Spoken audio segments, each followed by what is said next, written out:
పెళ్లి పుస్తకం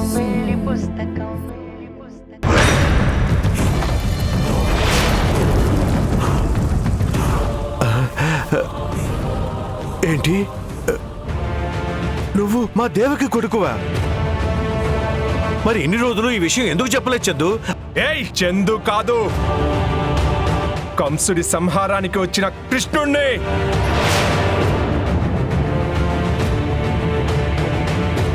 నీ నాశనం కోరి వచ్చాను. నా గురించి ఎందుకు చెప్తాను, ఎలా తెలియనిస్తాను? మా నాన్న చనిపోయాక అమ్మ అక్క నేను ఎక్కడికి వెళ్ళాలో ఏం చెయ్యాలో తెలియక ఎన్ని కష్టాలు అనుభవించామో తెలుసా? అమ్మ పస్తులుండి మా ఆకలి తీర్చింది. ప్రేమ పంచినంత సులువుగా ప్రతిరోజు కడుపు నింపలేకపోయింది.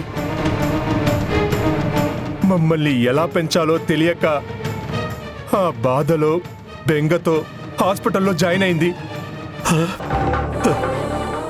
హాస్పిటల్లో ఉన్నా కూడా మా అమ్మ బాధని దిగమింగుకొని మమ్మల్ని చూసినప్పుడు మాత్రం చిరునవ్వు చెరగనివ్వలేదు. అటువంటి దీనస్థితిలో మా అమ్మని చూశాక మా అక్కకి నాకు కన్నీళ్లు దాచుకోవడం వల్ల కాలేదు.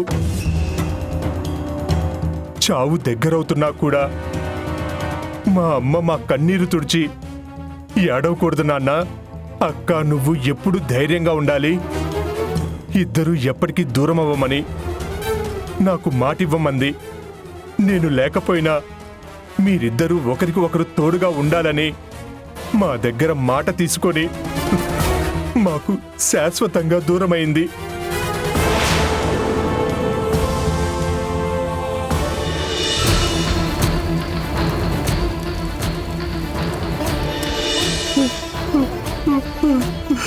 ఆ రోజు మా అమ్మ చితిమంటల్లో మాకు తోడు నీడ అన్నీ కాలిపోయాయి. జీవితం మీద ఆశ నమ్మకం అన్నీ బూడిదగా మిగిలిపోయాయి. మా అమ్మ జబ్బుతో చనిపోలేదు, డబ్బున్న మదంతో మీరే చంపేశారు. చందు,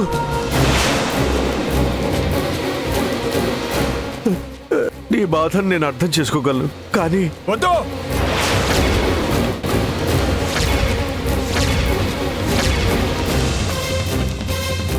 ఏం మాట్లాడొద్దు.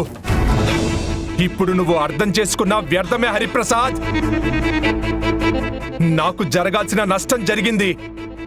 నీ కుటుంబం వల్ల నాకు కుటుంబం లేకుండా పోయింది. అయ్యో, అమ్మ దూరమైన తర్వాత నేను మా అక్క అనాథల్లా రోడ్ల మీద తిరిగాము. అక్క వాటర్.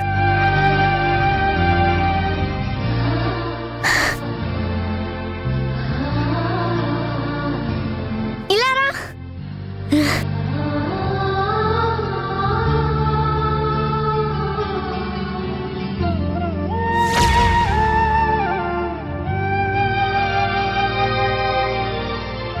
కష్టాలకి కన్నీరొచ్చినంత సులువుగా మా దాహానికి నీళ్లు దొరకలేదు. ఆ దేవుడు కూడా మీ పక్కనే ఉన్నాడేమో. వయసుకు మించిన కష్టాలిచ్చాడు. మా ఆకలికి పిడికిలి అన్నం కోసం ఏడుస్తూ భరించాము. అక్క నాకు బాగా ఆకలిస్తుంది అక్క, తినడానికి ఏమైనా కావాలి. నువ్వు ఇలా రా. నువ్వు ఇక్కడే కూర్చో, నేను వెళ్ళి తినడానికి ఏమైనా తీసుకొస్తాను. రా. అమ్మా, మా తమ్ముడు ఆకలితో ఉన్నాడు, తినడానికి కొంచెం పెట్టమ్మా. మా పాప తింటుంటే వచ్చి అడుక్కుంటావా? పాపిష్టదానా, పో ఇక్కడి నుంచి. కొంచెం పెట్టమ్మా. వెళ్ళిపోని చెప్పానా?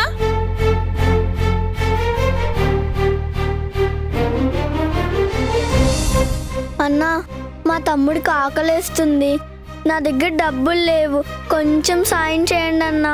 ఎల్లవమ్మా వెళ్ళు, మీలాంటి వాళ్ళు చాలా మంది చూసాం గాని ఇదే పని అయిపోయింది వీళ్ళకి. ఇస్తావా? త్వరగా ఇవ్వక్క, నాకు బాగా ఆకలిస్తుంది. ఇదేనా? 2 రోజుల నుంచి ఇదే తాగుతున్నాను, నా ఆకలి తీరట్లేదు. తమ్ముడు, ఈ ఒక్క రోజు తాగరా, రేపు తినడానికి ఏమైనా తీసుకొస్తాను, ఓకేనా? ప్లీజ్ తాగరా.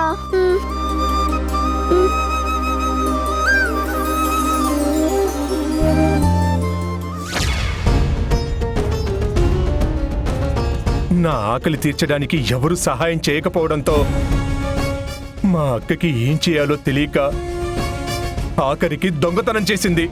అయ్యో అయ్యో.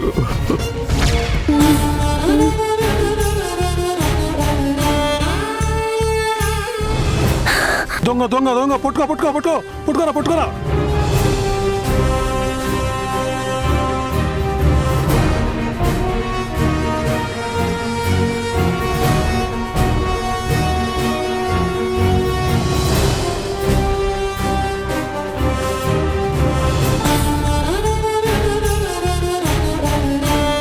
నా తమ్ముడు ఉండాలి కదా ఇక్కడ. ఏమో తెలీదమ్మా. తమ్ముడు, తమ్ముడు, అక్క, అక్క, తమ్ముడు, తమ్ముడు. అలా నాకు తినడానికి ఏమైనా తీసుకొస్తానని వెళ్ళిన మా అక్క ఎంతకీ రాలేదు. కొన్ని రోజుల తర్వాత మేము ఎప్పుడు ఉండే చోటుకు వెళ్తే అక్కడ ఒకతను మా అక్క యాక్సిడెంట్లో చనిపోయిందని, శవాన్ని మున్సిపాలిటీ వాళ్ళు తీసుకెళ్లిపోయారని చెప్పాడు.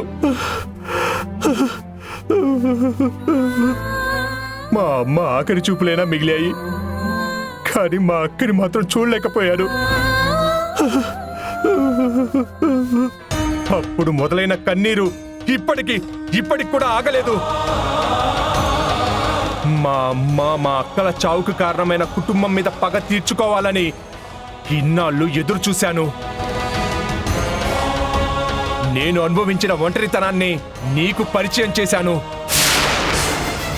నా అనుకున్న వాళ్ళు కళ్ళ ముందు నుంచి దూరమైతే ఆ కష్టం ఎలా ఉంటుందో నీకు తెలియాలనే నీ 2 కూతుర్లని ఇల్లొదిలి వెళ్ళిపోయేలా చేశాను. అయ్యో. నా గుండెల్లో రగులుతున్న బాధని నీకు గుండెపోటుగా మార్చాను.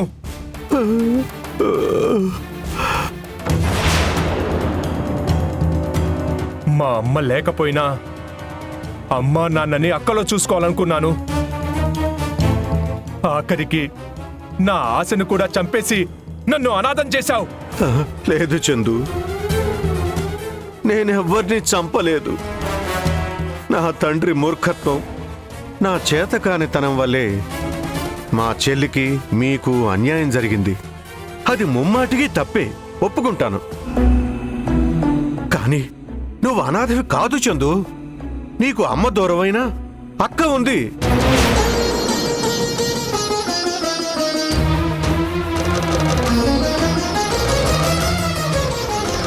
అవును చందు, మీ అక్క చనిపోలేదు, బ్రతికే ఉంది.